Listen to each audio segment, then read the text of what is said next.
Hi, everyone. Hello. Hey. How's everyone doing? Yeah, fine. I've actually, while we're waiting everyone, so I've just got yesterday my paper copy of the book. I've ordered it, I don't know, in the beginning of September, like even before, and it just arrived like day before the book club. Perfect timing. Yeah. Thanks everyone for participating and joining.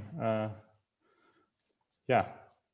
So I've never done a book club, so please just chime in and let's get started if someone has experience.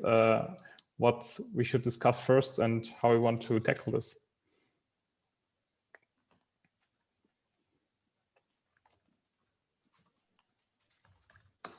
I don't know, maybe if like this is like quite a technical book, maybe we can start if somebody have like something not, if somebody doesn't understand something from the book, we can explain together. I don't know. Yeah, I had a hard time understanding some of the code snippets in C, especially. Yeah, and I think can relate that decent pass J is pass Y is pretty overwhelming. But maybe it's more about the overall picture of how it works. And I think that was, yeah, I think it got pretty clear, at least for me in the first chapter, the steps of of going through every character and then like splitting up and tokenize it.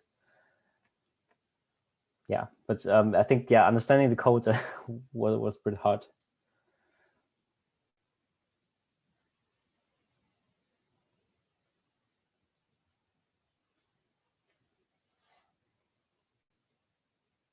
Has someone worked with like parsers before, or like has someone, like I skipped in university the compiler lecture, so has someone done this before, writing their own compiler or something like that?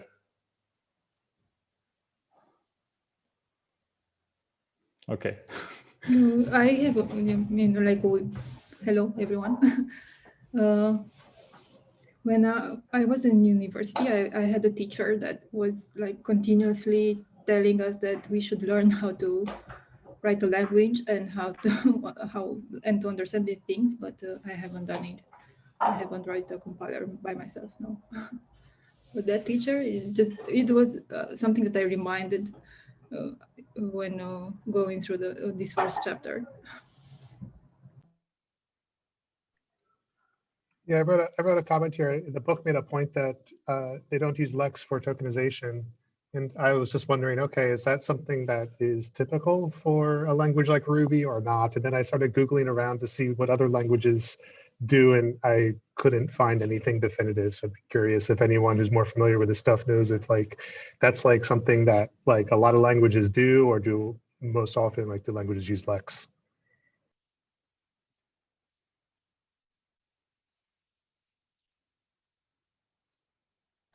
Is Lex now something that comes with Bison, or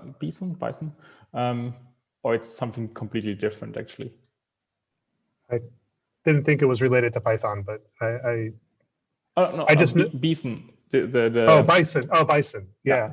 Bison. I think I actually don't even know how it's pronounced properly. Yeah, I don't know. I don't know if it's specific. It just the book called it out. I definitely don't have any experience with this stuff, so I was hoping someone here might have taken a university course or something. But it sounds like most of us are kind of in the same place.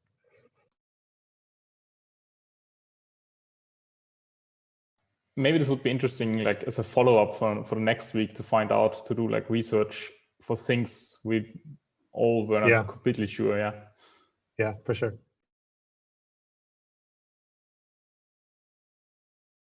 Actually, when I was reading this chapter, it got me thinking how actually our parser for CI YAML files works. I guess we should use some tools, maybe something similar for it.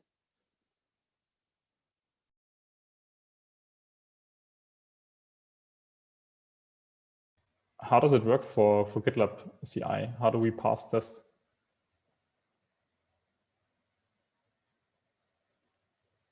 Anyone in the CI stage?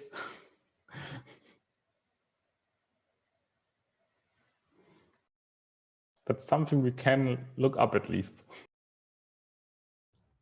Yes, and those files are YAML files, so maybe it's the YAML parser using it.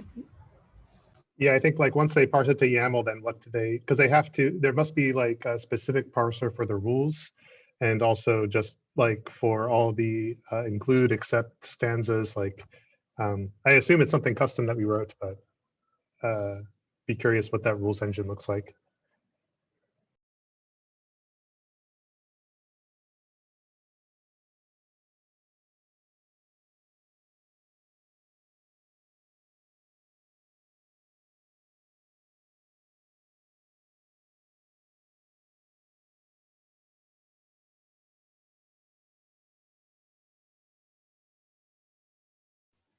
I just found an interesting article this morning. Somebody wrote another Ruby parser in Rust, and yeah, I thought that was interesting after reading the first chapter and understanding a little bit more on how languages are parsed, and so I can share it in the agenda.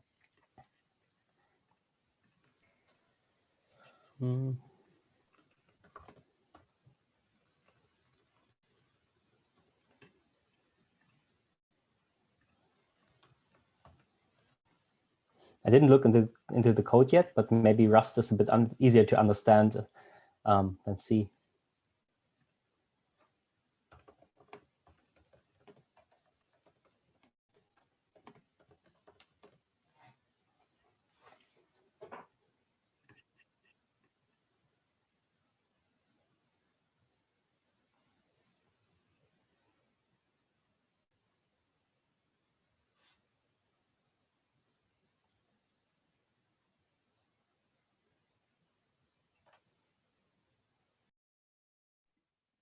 I also like when I was reading, I got the question. So like in this chapter, we are talking about MRI, which is an interpreter of language, and just like make me a bit confused. What is the difference between the language itself, like how we can define and interpreter? Because like usually when we talk about some problem like Ruby is slow, but it's not Ruby is slow, it's like interpreter is slow. So what do you think about it? So the question you mean is like, is Ruby slow, or is like the interpreter actually slow? When interpreter finish and the language starts, I don't know. So as far as I understood it, please correct me. It's still all written in C then, like it all gets then transferred to C, right? Or transformed in this case. So after we have this EST, then it gets to C, and so and C shouldn't be slow.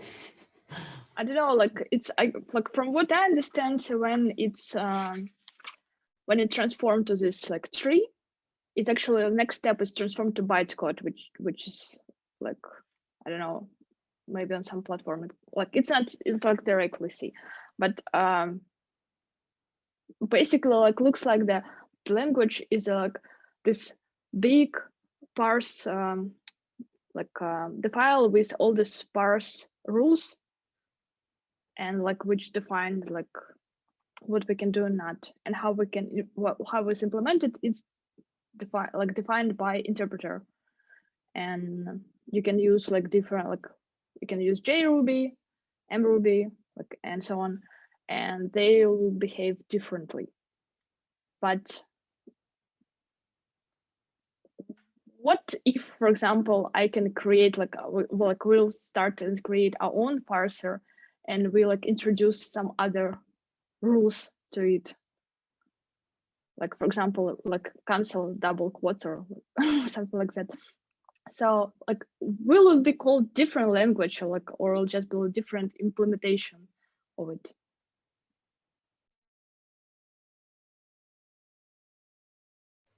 It's like a fork of the language somehow, right?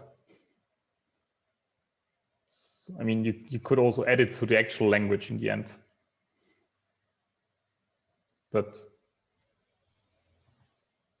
well, what I don't get so far, like when you write this pass y file or like these grammar rules actually, is how can you make sure that this makes sense in the end? Like I was looking at these this example here,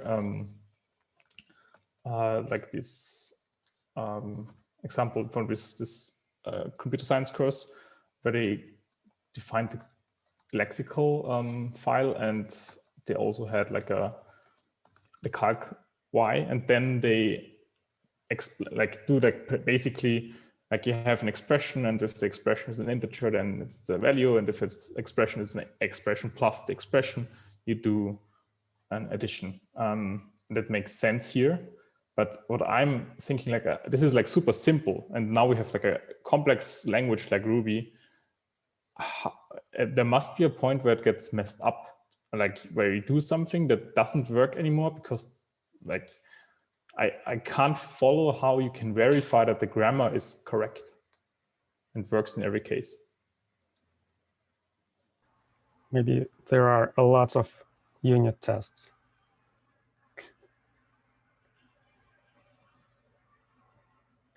But even if there is like a test behind it,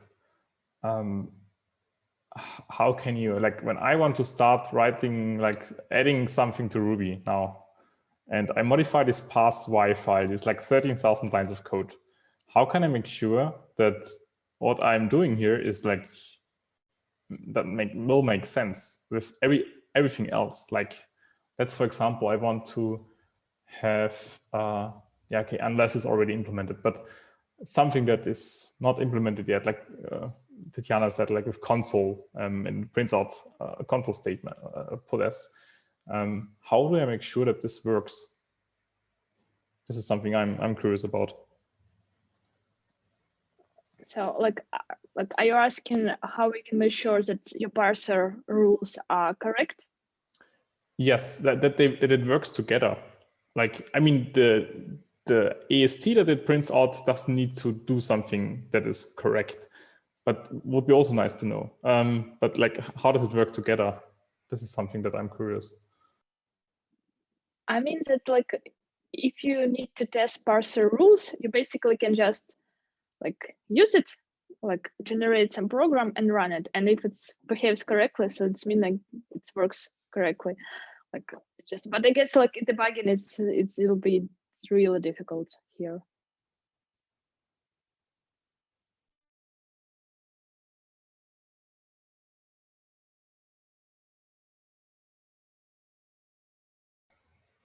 How did you like the book in general so far with the first chapter?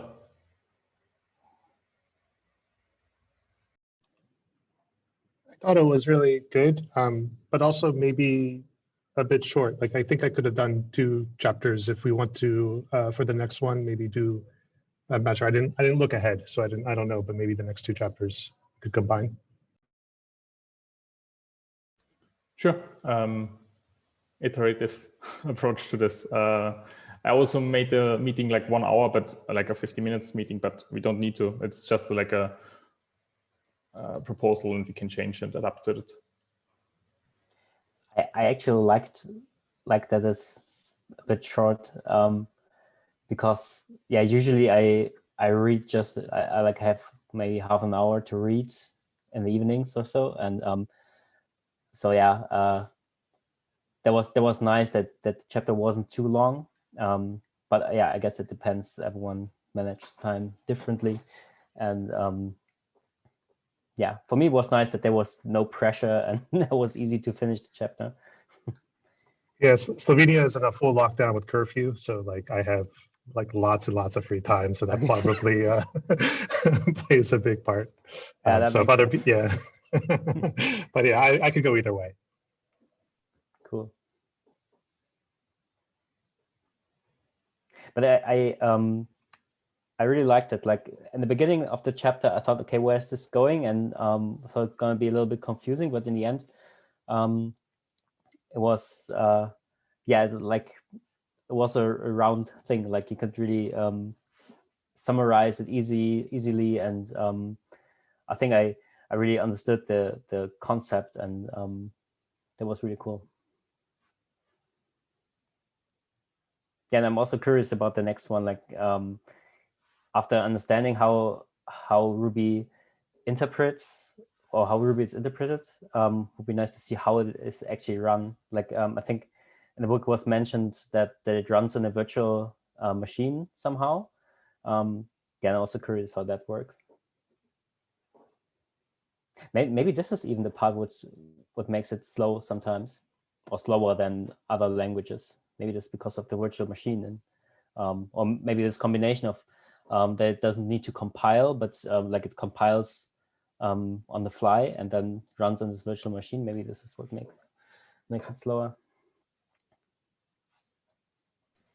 I mean, with things like JRuby, we know that the performance is better, so it must be related to the virtual machine. And also, like other languages like Java are also integrated in the end, and they are fast. So, or like fast compared to Ruby at least.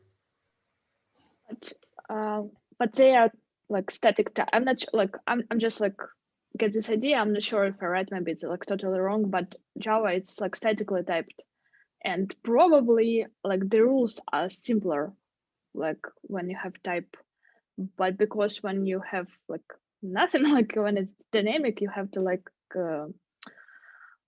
it's harder to understand what exactly, like when you have, like when interpreter had this code, it's harder to understand, but maybe I'm wrong. Maybe it's not, maybe there is a different reason.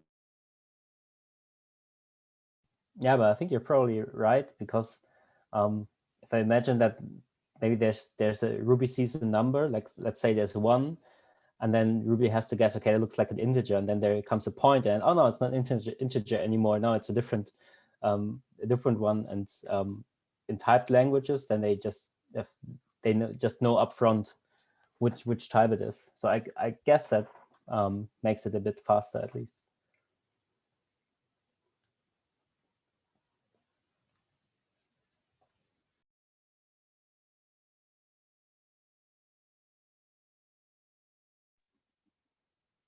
So like I can share my like experience about reading this chapter. So I'm actually like, I have to confess that I'm reading it the second time, and because once I started to reading this book, but I didn't finish it. But I have like a lot of faith in this book club that I can finish this book with all of you.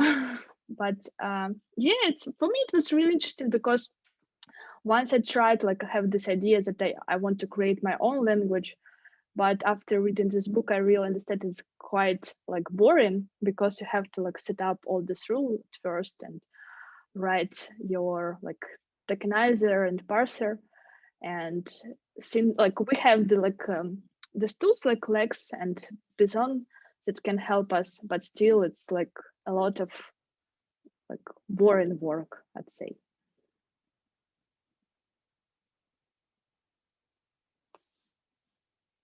Yeah, I think I had the same feeling. Like when I was reading it, it was like I really got excited, because I thought, okay, now I'm gonna understand how this language works, and I'm just gonna create my own language. And then I found that this grammar rules are so, well, I wouldn't say maybe not complicated, but it's just so many of them. And I thought, okay, that's actually a lot of work to create a language. Yes, and also maybe like at least how is it, like a sense of responsibility. So many people using it in this case. So okay, that should be really well thought to have it working for everyone.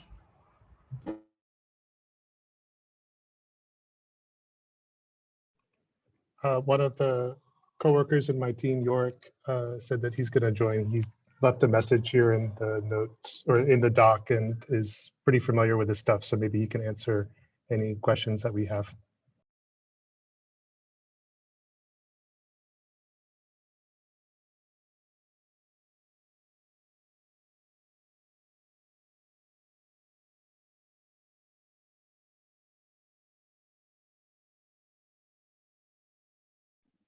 So is there anyone else want to share their impression for the first?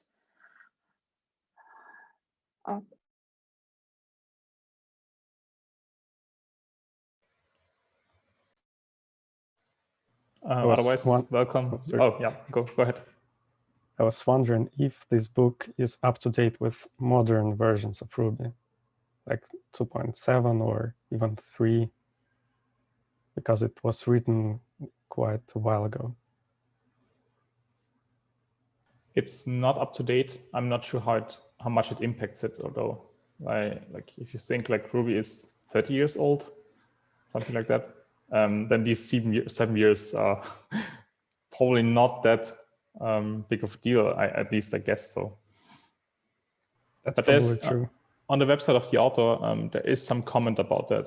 I think he says like it's not that much of a change, but yeah. Hi, Yorick.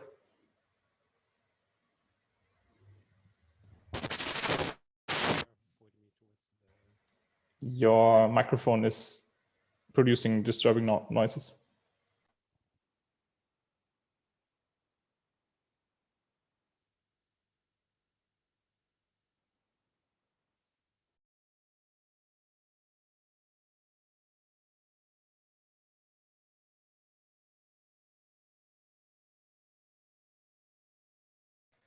Who would vote for reading 2 chapters until next week, by the way?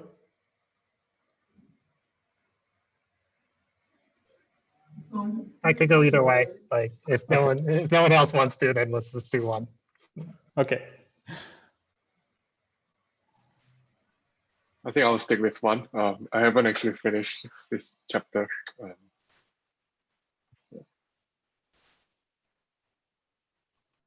York, is your sound working now or not? Or your mic? Is it better now? It's a little bit better. Yeah, now it's not pure static. It's weird. I don't know. It's not picking up the right one. So when I plug the mic in, it recognizes that it's 2 separate mics, and one of them's kind of shitty and the other one's better. I don't know. Microphones never work. No, so Jarf pointed me towards it. I think I saw the announcement like a while ago, but completely forgot about it. So in terms of like book relevancy, I think for the most part it's still relevant because it is, a bit of an older book, I think, at this point. But much of what has changed in Ruby hasn't really affected the way it parses syntax, for example. They still use the same approach. I think the real big difference, like later on in the book, they discuss Rabinius, and that project's basically dead. Or it's a very different project nowadays, put it that way. But so from the doc, a couple of things. So this Jarf posted a question. I'm a bit later here, so sorry for that. But Jarf posted a question like, is it typical not to use Lex? It kind of differs. So some languages use parser generators, whether that's Bison, Antler, or something else. But also quite a bunch of them use what is known as recursive descent. That sounds very interesting, but it's literally like you have a method and it calls another method. It is very straightforward once you actually see it. But you essentially rely on recursion to do parsing. And the benefit there is because you write all the code, you can handle errors much more nicely. So you could, in theory, instead of having this error where you get some sort of cryptic saying like, oh, I expected a T_toke, blah, blah, whatever. You can say, hey, I expected a curly brace here. And they're also just generally a little easier to work with for really complex languages. I think a classic example, C++ as a syntax, it's ambiguous, and I believe, what was the other one? There's another term for it, but basically there's a lot of context-free, so it's not context-free, which means that if you look at a certain part of the syntax, just looking at the syntax may not be enough to determine what it actually means. So you have to do some degree of looking back, maybe looking ahead, that sort of thing. Yeah, parsing with Bison is overwhelming. Ruby's parse.y is universally, at least within the people that have worked with it, it's kind of known as being yeah, let's say scary. It's not something where you would go in and be like, oh boy, I can't wait to make changes here. I helped out with a library called Parser very creatively by a person called Whitequark. At least that's their username. And they quite extensively wrote and ranted about how parse.y is basically just a mess to work with and the Ruby syntax in general. Because they ended up re-implementing that in a combination of Ragel, which is they call it a state machine generator. It generates a tokenizer. And for the parser, I believe, I'm not sure what they used again for the actual parser. But basically they had to do, they had sort of what do you call it, like a clean slate implementation of the entire parser. And this person at Samba basically flipped tables, was like, yeah, I'm done with it. So now somebody else maintains it. Yeah, so there's generally, to summarize, Bison, Lex, Flex, Yak, whatever. It's kind of like a 50-50 split. Some of those are used by languages, some of them not. There's a third approach called PEG, P-E-G. It's kind of the same concept. You write a grammar and it will generate code for you. Just the actual parsing algorithm is different, and you can parse more complex languages with it, but it comes with its own trade-offs.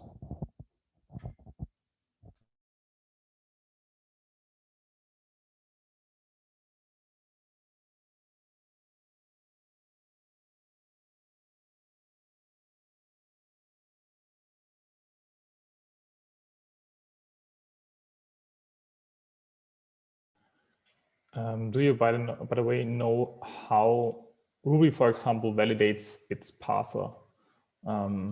Like if I go into this file and add something, how can I make sure that this is actually working, not just by unit tests, but yeah, is there something?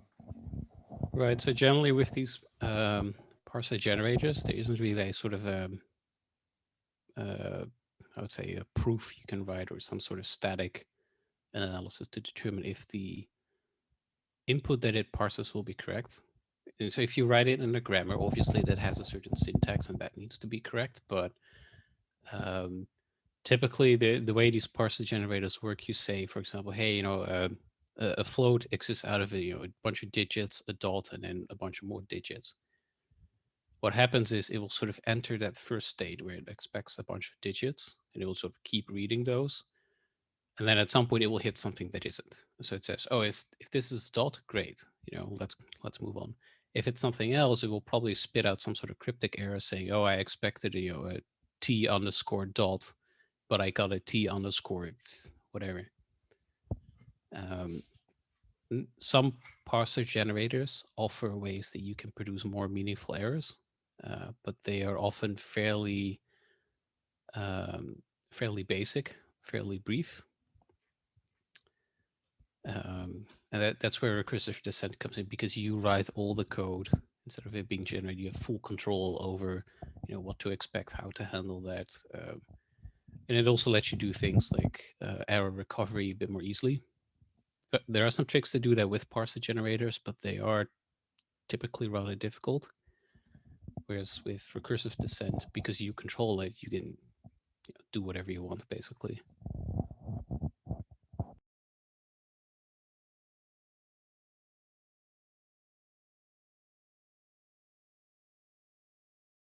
I actually have some examples of both. I'll add them to the doc because they are written in Ruby. Thanks.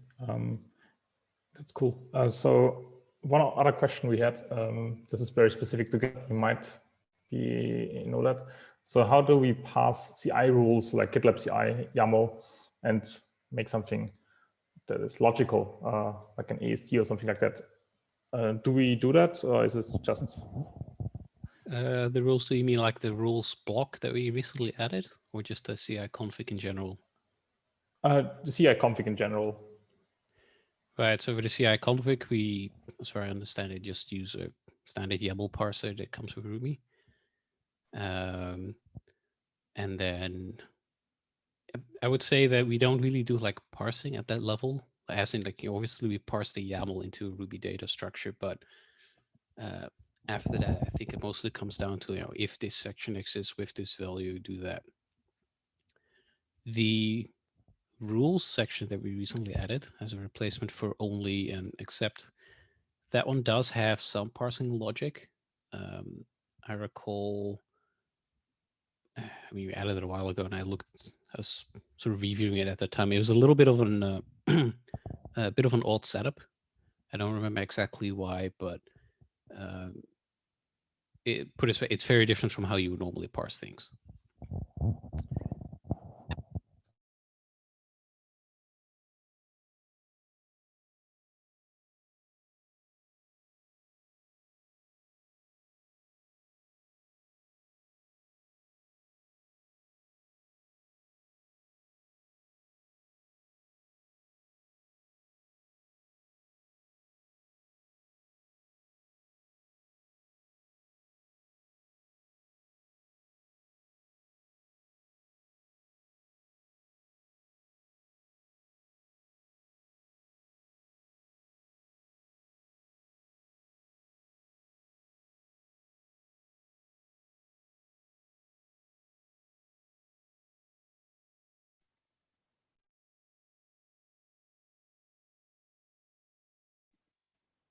Maybe if there is nothing else to discuss, we can like finish earlier today and just like adjust the time of the meeting for the half an hour for next time. Sounds good. Thanks a lot, everyone, for joining, and thanks, Yorick, for jumping in and answering all our questions we had. Thank you. Goodbye. Have a nice rest of your day. Thanks. See you next week. Bye.